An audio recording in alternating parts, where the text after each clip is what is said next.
Cracking the code, interrogative adverbs and auxiliary verbs in English questions.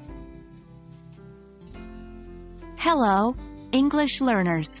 Today, we're going to explore an important part of English grammar, one that can help you form questions like a native speaker.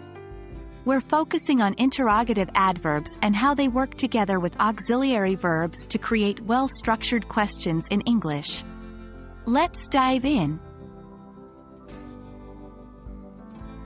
Interrogative adverbs are used to ask for specific information.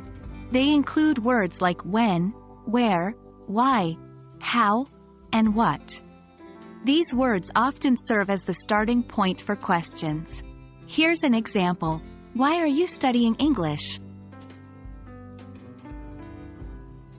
Now, let's talk about auxiliary verbs.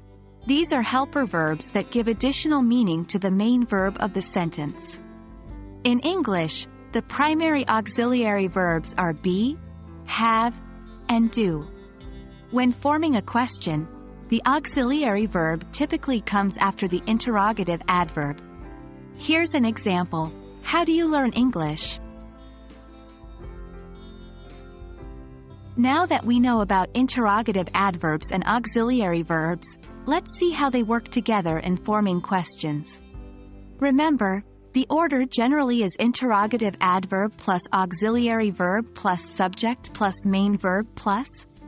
Let's see a few examples. When do you play soccer? Why is he reading that book? Where have they gone? Understanding this structure is key to forming questions correctly in English.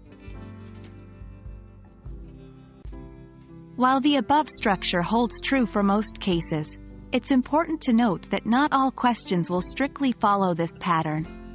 For example, in questions that ask about the subject, we don't use an auxiliary verb. Here's an example. Who called you? Notice, in this case, the verb, called, is directly after the interrogative adverb, who. And that's it.